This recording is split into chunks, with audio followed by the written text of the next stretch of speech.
calmness, peace, and quiet is not the goal of spiritual practice. I would like to talk about the interface between meditation and relationship. So the meditation part, often we find calmness, we can find peace, we can find a certain equanimity with meditation. For certain kinds of meditation, it's important that we be still and quiet. Well, how do we do that and then still be engaged and lively and connecting with the rest of our lives? And if those two things are completely separated, they do not work. And actually, a lot of people find that they like to meditate because they experience some kind of quiet, peaceful state. But then as soon as they stop meditating, the human realm and all the people that come into them just blows it all apart.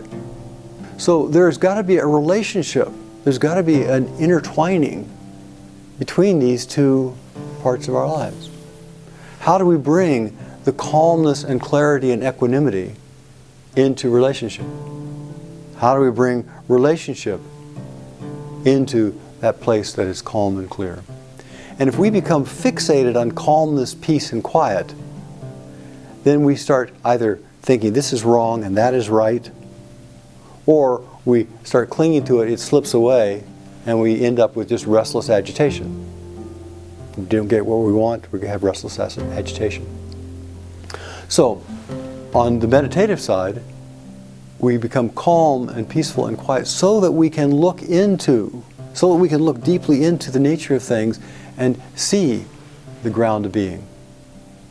And then, from the spacious nature of our own mind, from the ground of being, from the deep silence, we speak, we talk, we act, we do good, we come out into the world.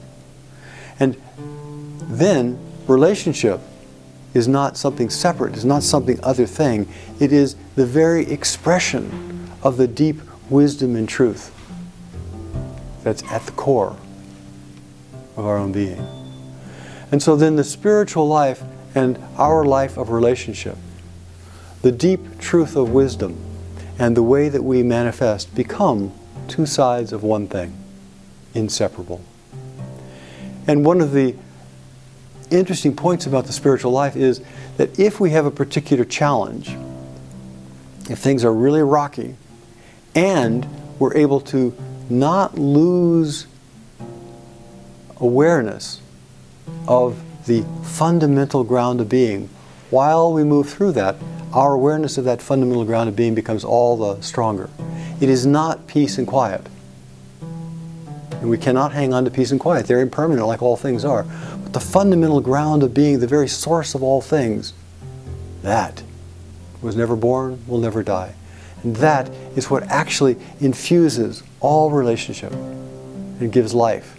The life that is in me and the life that is in every person, same life. We're always talking to ourselves.